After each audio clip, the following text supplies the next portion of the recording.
তো বন্ধুরা, রাতের ডিনার নিয়ে চলে এসেছি।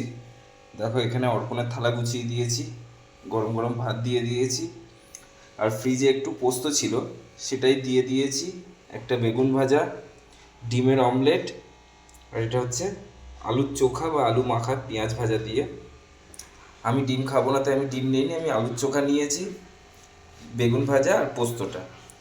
এই হয়ে গেল। আর এখানে করেছি একদম সিদ্ধ মুসুর ডাল, কোনো ফোড়ন দেওয়া হয়নি, কাঁচা তেল, নুন, হলুদ দিয়ে, লঙ্কা দিয়ে সেদ্ধ ডাল, এটাই করে নেওয়া হয়েছে। ডাল দেবো তোমাকে? না। আর এখানে করা হয়েছে চিকেন পকোড়া, আদা রসুন বাটা দিয়ে, জিরে গুঁড়ো, লঙ্কার গুঁড়ো দিয়ে মেখে, নুন হলুদ দিয়ে মেখে একদম অল্প আঁচে ভালো করে এটাকে ভেজেছি। খুব সুন্দর গন্ধ বেরোচ্ছে, জানি না কেমন খেতে হবে। তো চলো অর্পণকে ডাল দেওয়া যাক।